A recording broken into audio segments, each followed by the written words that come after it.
Let's Mic day special. नमस्कार, Let's Mic में आपका स्वागत है। डे स्पेशल के साथ मैं राखी जैन।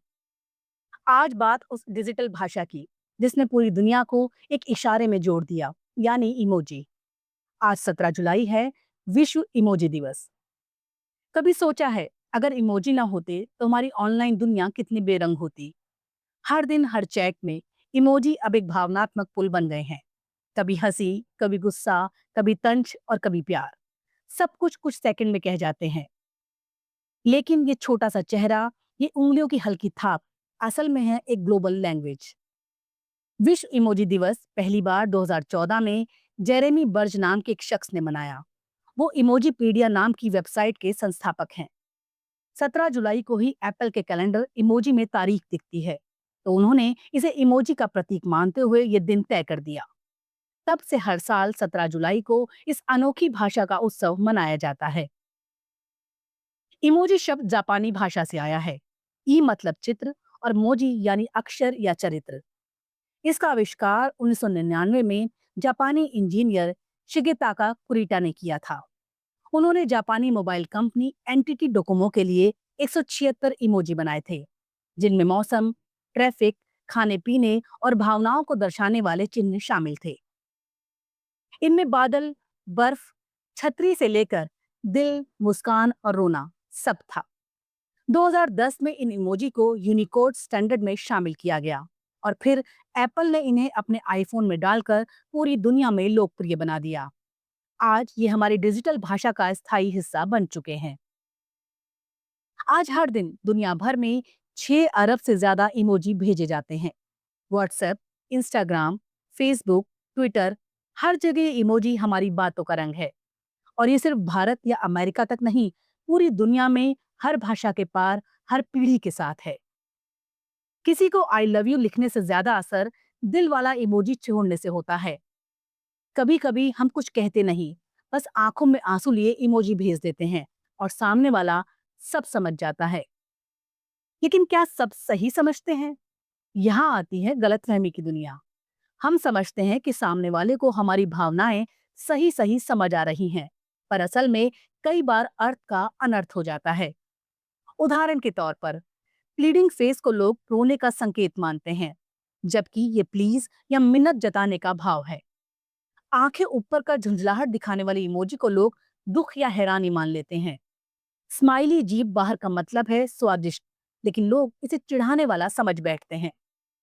एक उदाहरण सोचिए, एक महिला की दोस्त जो एक पढ़ी लिखी प्रोफेसर है, उसके पति को हर दिन दिलों वाले और फ्लर्टी इमोजी भेजती है।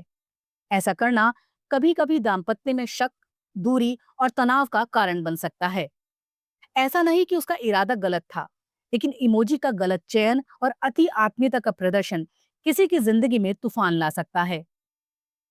इमोजी कोई मासूम खिलौना नहीं, ये एक संवाद है और संवाद में जिम्मेदारी भी होती है।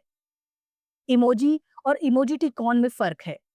इमोटिकॉन होते हैं टाइपिंग से बने चिन्ह, जबकि इमोजी हैं रंग बिरंगे विजुअल आइकॉन जो भावनाओं, क्रियाओं और वस्तुओं को दिखाते हैं।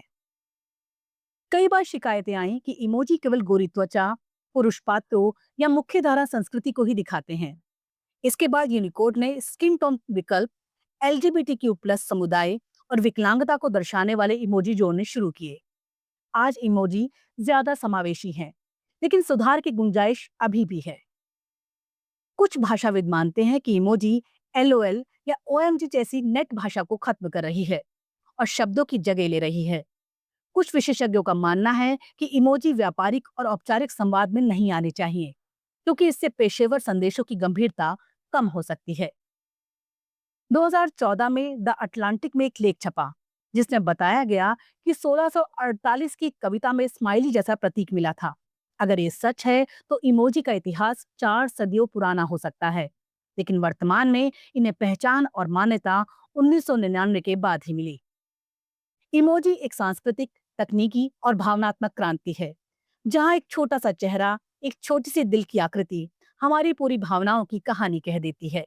पर याद रखिए, इमोजी जरूरी है, लेकिन जिम्मेदारी से, समझदारी से, क्योंकि कहीं हमारी एक स्माइली किसी की जिंदगी में कंफ्यूजन, तकलीफ या टूटन ना बन जाए। तो अगली बार जब आप कोई इमोजी भेजें तो सोच कर भेजिए क्योंकि ये भाषा भी उतनी ही शक्तिशाली है जितनी आपकी आवाज। आप सुन रहे थे लेट्स माइक की विशेष प्रस्तुति।